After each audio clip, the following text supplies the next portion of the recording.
എന്താണ് hospital administration? പലർക്കും പല പല തെറ്റിദ്ധാരണകൾ ഉണ്ടാക്കുന്ന ഒരു വേർഡാണല്ലേ ഇത്. ഓക്കെ, ക്ലിയർ ആക്കാം. ഹോസ്പിറ്റൽ അഡ്മിനിസ്ട്രേഷൻ എന്താണെന്ന് പറയുന്നതിന് മുൻപ് നമുക്ക് വേറൊരു കാര്യം ഓർക്കാം. ഒരു മനുഷ്യന്റെ ലൈഫിൽ ഹെൽത്ത് ആണ് ഏറ്റവും വാല്യുബിൾ ആയിട്ടുള്ള അസറ്റ് എന്ന് പറയുന്നത്. സോ ഇന്ന് ലോകത്തിൽ എന്ത് ടെക്നോളജി വന്നാലും എന്ത് ഡെവലപ്മെന്റ് വന്നാലും ഒരു മനുഷ്യന്റെ ഹെൽത്ത് ആണ് ടോപ്പ് പ്രയോറിറ്റി. അതുകൊണ്ട് തന്നെ ജനങ്ങൾ ഏറ്റവും കൂടുതൽ ഡിപ്പെൻഡ് ചെയ്യുന്ന ഒന്ന് തന്നെയാണ് ഹോസ്പിറ്റൽസ്. സോ ഇന്ന് വൈഡായിട്ട് നിൽക്കുന്ന ഒരു ഫീൽഡ് തന്നെയാണ് ഹോസ്പിറ്റൽ എന്ന് പറയുന്നത്. ഇനി നമ്മൾക്ക് എന്താണ് ഹോസ്പിറ്റൽ അഡ്മിനിസ്ട്രേഷൻ എന്ന് നോക്കാം. ഈ പറയുന്ന ഹോസ്പിറ്റൽ അഡ്മിനിസ്ട്രേഷൻ കോഴ്സ് പോപ്പുലർ ആയത് കോവിഡിന് ശേഷമാണ്.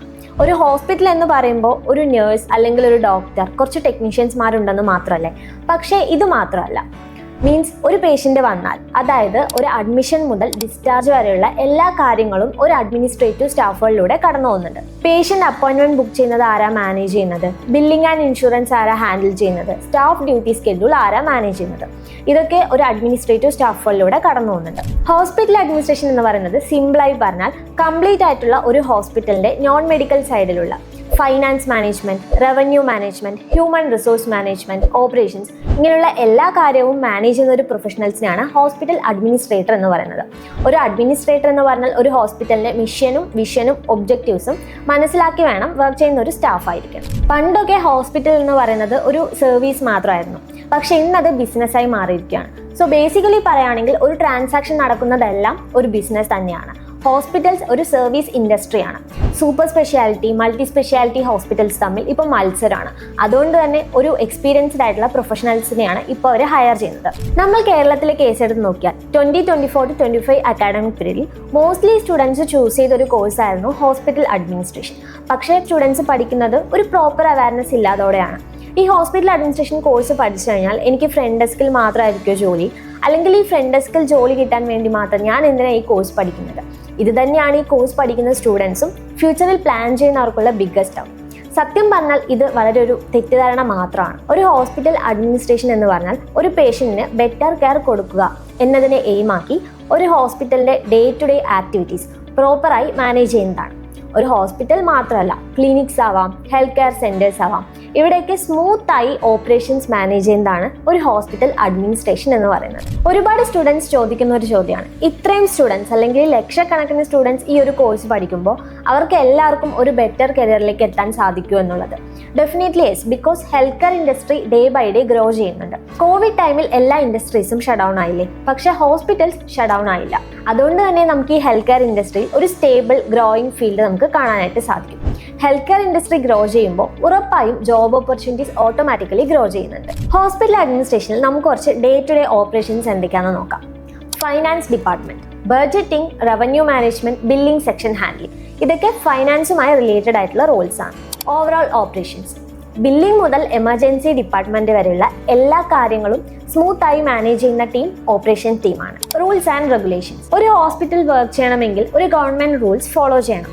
ആ റൂൾസ് ഒക്കെ ഫോളോ ചെയ്യുന്നുണ്ടോ എന്ന് നോക്കേണ്ടത് റെഗുലേറ്ററി സൈഡാണ്. HR ഡിപ്പാർട്ട്മെന്റ്, ഒരു ഹോസ്പിറ്റലിൽ HR ഒരു വലിയ റോൾ ഉണ്ട്. നോൺ മെഡിക്കൽ സ്റ്റാഫിനെ ഹയർ ചെയ്യുക, medical staff recruitment, training arrangement, staff management, ഇതൊക്കെ HR ഹാൻഡിൽ ചെയ്യുന്ന ഒരു വർക്കാണ്. ക്വാളിറ്റി മാനേജ്മെന്റ്, ഒരു ഹോസ്പിറ്റലിൽ എല്ലാ ഡിപ്പാർട്ട്മെന്റ്സിലും ക്വാളിറ്റി മെയിൻറ്റെയിൻ ചെയ്യണം.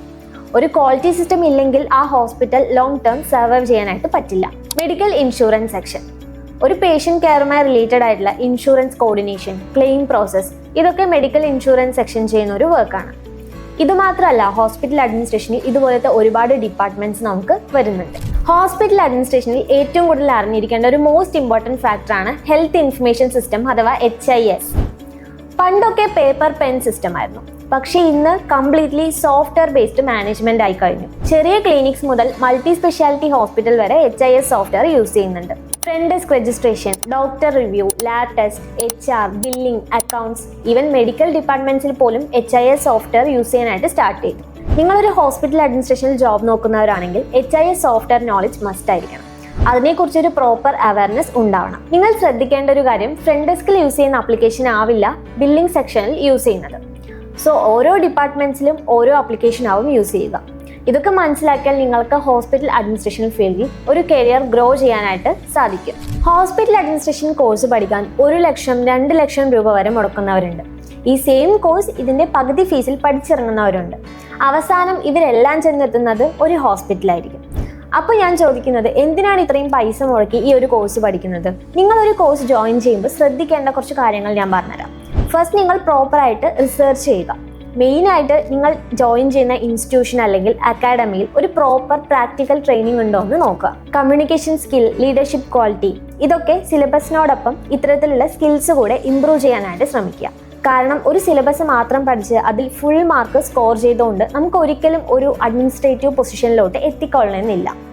ഇത്തരത്തിലുള്ള എബിലിറ്റീസ് കൂടെ നിങ്ങൾ ഇംപ്രൂവ് ചെയ്താൽ മാത്രമേ നമുക്കൊരു ബെറ്റർ ഓപ്പർച്യൂണിറ്റി ഈ ഒരു ഹോസ്പിറ്റൽ അഡ്മിനിസ്ട്രേഷൻ ഫീൽഡിൽ കാണാനായിട്ട് സാധിക്കുള്ളൂ. ഹോസ്പിറ്റൽ അഡ്മിനിസ്ട്രേഷൻ കോഴ്സ് പഠിക്കുന്ന എല്ലാ സ്റ്റുഡൻസിനും വരാറുള്ള ഒരു മിസ്കൺസെപ്ഷനാണ്, ലേഡീസിനാണ് ഈ കോഴ്സ് കൂടുതലും ആപ്റ്റ് ആയിട്ടുള്ളത്, ജെൻസിന് ഈ കോഴ്സ് പഠിക്കുന്നത് കൊണ്ട് ഒരു ഓപ്പർച്യൂണിറ്റീസും ഇല്ല എന്നുള്ളതാണ്.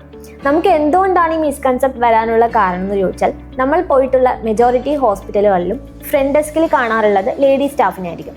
സോ എന്തുകൊണ്ടാണ് ഫ്രണ്ട് ഡെസ്കിൽ ലേഡി സ്റ്റാഫിനെ ചോദിച്ചാൽ, ജെൻസിനെ കമ്പയർ ചെയ്യുന്നിടത്തോളം ലേഡി സ്റ്റാഫിന് കൂടുതൽ പ്ലീസിംഗ് ആയിട്ട് കസ്റ്റമറിനെ അല്ലെങ്കിൽ പേഷ്യൻസിനെ ഹാൻഡിൽ ചെയ്യാനും കെയർ ചെയ്യാനും സാധിക്കും എന്നുള്ളതുകൊണ്ടാണ്.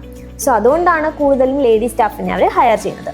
എന്നിരുന്നാൽ പോലും ഇപ്പോൾ കുറച്ച് ഹോസ്പിറ്റലുകളിൽ നമുക്ക് ജെൻ സ്റ്റാഫിനെ ഫ്രണ്ട് ഡെസ്കിൽ കാണാനായിട്ട് സാധിക്കും. ഇപ്പോൾ എല്ലാ ഡിപ്പാർട്ട്മെന്റുകളിലും, HR ഡിപ്പാർട്ട്മെന്റ് ആയാലും മെഡിക്കൽ ഇൻഷുറൻസ്, ബില്ലിംഗ്, ഫൈനാൻസ്, ഏത് ഡിപ്പാർട്ട്മെന്റ് ആയാലും നമുക്ക് ലേഡീസിനെ പോലെ തന്നെ ജെൻസിന് സെയിം ഓപ്പർച്യൂണിറ്റീസ് വരാറുണ്ട്. ഒരു ലീഡർഷിപ്പ് ക്വാളിറ്റി, മാനേജീരിയൽ എബിലിറ്റി ഉള്ള ഏതൊരാൾക്കും ഒരു ഹോസ്പിറ്റൽ അഡ്മിനിസ്ട്രേറ്റീവ് എന്നൊരു പൊസിഷനിലോട്ട് എത്താനായിട്ട് സാധിക്കും. ഒരു ഹോസ്പിറ്റൽ അഡ്മിനിസ്ട്രേറ്ററുടെ സാലറി നോക്കുകയാണെങ്കിൽ ഇത് ഒരു എക്സ്പീരിയൻസ്ഡ് അല്ലെങ്കിൽ ഹോസ്പിറ്റൽ ടൈപ്പ്, സിറ്റി, റെസ്പോൺസിബിലിറ്റി ഒക്കെ ഡിപ്പെൻഡ് ചെയ്തായിരിക്കും സാലറി ഉണ്ടാവുക. ഒരു ഫ്രഷറുടെ ഒരു സാലറി പാക്കേജ് നോക്കുകയാണെങ്കിൽ 2.5 lakhs to 5 lakhs per annum ആണ്.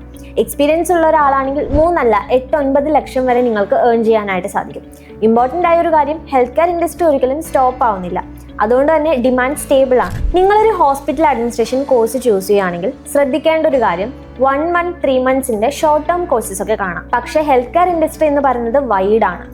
നമുക്കൊരു ബേസിക് അണ്ടർസ്റ്റാൻഡിങ് കിട്ടാൻ തന്നെ മിനിമം ഒരു 6 months എങ്കിലും വേണം. So better option 6 months short term course അല്ലെങ്കിൽ 1 year PG diploma course choose ചെയ്യുന്നതായിരിക്കും ബെറ്റർ. ബിക്കോസ് നമുക്ക് ഒരുപാട് കാര്യങ്ങൾ പഠിച്ചെടുക്കാനുണ്ട്.